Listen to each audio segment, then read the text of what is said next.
নমস্কার, হেসেল রোজগারে আপনাদের স্বাগত। আজ বানাবো নীলগিরি প্রন। এটা তামিলনাড়ুর খুব ফেমাস একটা রেসিপি। চলুন রেসিপিটা আপনাদের শেয়ার করি। এখানে আমি 700 গ্রাম চিংড়ি মাছ নিয়েছি। চিংড়ি মাছগুলোকে ভালো করে ধুয়ে নিয়েছি।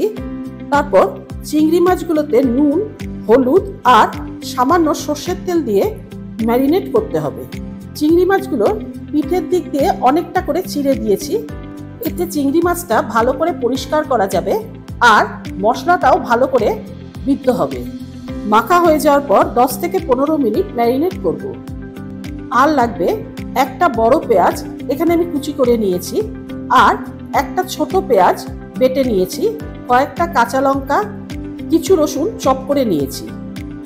আর নীলগিরি প্রনের যে মেন ইনগ্রিডিয়েন্টস ধনেপাতা, সেটা অনেকটা পরিমাণেই নিতে হবে। ধনেপাতাগুলোকে ভালো করে ধুয়ে গরম জলে 2 মিনিটের মতন ডুবিয়ে রেখে দেবো। আর একটা বলে কিছু আইস কিউব নিয়ে ধনেপাতাগুলো ওর মধ্যে ডুবাবো। এতে ধনেপাতার যে সবুজ কালারটা, সেটা সবুজ কালারই থাকবে। ধনেপাতাটা কিছুক্ষণ বরফ জলে থাকার পর বরফ জল থেকে উঠিয়ে মিক্সিতে নেব। তারপর তার মধ্যে সামান্য নুন, 1 টিস্পুন সর্ষের তেল নিয়ে মিক্সিতে পেস্ট তৈরি করে নেব। ধনেপাতার পেস্টটা তৈরি হয়ে গেছে। এবার একটা কড়াই নেব, তাতে 2 টেবিল স্পুন সর্ষের তেল দেব। তেলটা গরম হলে চিংড়ি মাছগুলোকে ভেজে নিতে হবে। খুব বেশি ভাজবো না, না হলে চিংড়ি মাছগুলো শক্ত হয়ে যাবে। আর এই রান্নাটা একটু বড় চিংড়ি দিয়ে করলেই ভালো হয়। তামিলনাড়ুতে এই রান্নাটা কিন্তু নারকেল তেলে তৈরি হয়, কিন্তু আমরা নারকেল তেল সাধারণত খেতে পারি না, সেই জন্য আমরা সর্ষের তেলে ব্যবহার করছি। মাছগুলো ভাজা হয়ে গেছে, তুলে আলাদা রাখবো। এবার কড়াইতে আরও 1 টেবিল স্পুন সর্ষের তেল দেব। তেল গরম হলে 2 ইঞ্চি দারচিনি আর 2টো এলাচ সম্বার দেব। সম্বারের সুন্দর গন্ধ বেরোলে এতে কয়েকটা চিড়ে রাখা কাঁচা লঙ্কা দেব। তারপর এর মধ্যে কুচিয়ে রাখা যে রসুনটা ছিল সেটা দিয়ে দেব। রসুনটা হালকা গোল্ডেন কালার করা অবধি ভাজতে হবে। তারপর এর মধ্যে বেটে রাখা পেঁয়াজটা দিয়ে দেব। পেঁয়াজ দিয়ে কিছুক্ষণ কষাবো। কিছুক্ষণ কষানোর পর এর মধ্যে কুচিয়ে রাখা পেঁয়াজটা দেব, আর বাকি কাঁচা লঙ্কাটাও দিয়ে দেব। এবার ভালো করে ভাজতে হবে। কিছুক্ষণ ভাজার পর এর মধ্যে গোটা একটা টমেটো দেব। টমেটোটা আপনারা কুচি করেও দিতে পারেন, আমি এখানে হাফ করে দিয়েছি। টমেটোটা মশলার সাথে ভালো করে মেশাতে হবে। এবার এর মধ্যে 1 টিস্পুন ধনে গুঁড়ো, 1 টিস্পুন জিরা গুঁড়ো, সামান্য একটু হলুদ দিয়ে মশলাটাকে কষাতে হবে। টমেটোটা অনেকটাই নরম হয়ে এসছে, মশলার সাথে মিশে এসছে।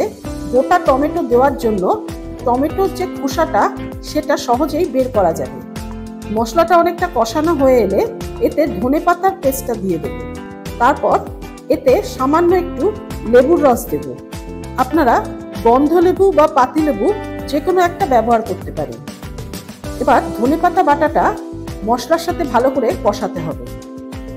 আমরা সাধারণত চিংড়ি মাছ দিয়ে মালাইকারি এছাড়া অনেক রকম রেসিপি করে থাকি, কিন্তু এই রেসিপিটা করে দেখুন, সম্পূর্ণ আলাদা আর প্রচণ্ড টেস্টি একটা রেসিপি। ধনেপাতাটা অনেকটা কষানো হয়ে এলে এর মধ্যে চিংড়ি মাছগুলো দিয়ে দেব। চিংড়ি মাছ দিয়েও মশলাটার সাথে আরো একটু কষাতে হবে। এতে চিংড়ি মাছের মধ্যে মশলার ফ্লেভারটা ভালো করে ঢুকবে। চিংড়ি মাছ দিয়ে কষানোর পর এর মধ্যে 1 কাপের মতন জল দিয়ে দেব। এবার এতে স্বাদ মতন নুন আর সামান্য একটু চিনি দেব। এই রান্নাটা একটু ঝাল ঝাল হলেই ভালো লাগে, সেই জন্য আরও কয়েকটা কাঁচা লঙ্কা এতে চিড়ে দিয়ে দিলাম।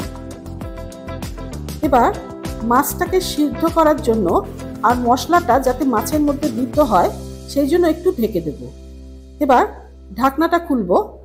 ঝোলটা অনেকটাই শুকিয়ে এসছে, আর একটু ঝোলটা রিডিউস করে নিতে হবে। ঝোলটা অনেকটাই ঘন হয়ে এসছে, এবার গ্যাসটা বন্ধ করে দেব। আমার নীলগিরি প্রন সার্ভের জন্য তৈরি। এই রেসিপিটা একবার হলেও ট্রাই করে দেখবেন। আশা করি আপনাদের ভালো লাগবে। আজকের রেসিপিটা কেমন লাগলো অবশ্যই জানাবেন। আমার চ্যানেলে নতুন বন্ধু হলে সাবস্ক্রাইব করবার অনুরোধ রইল।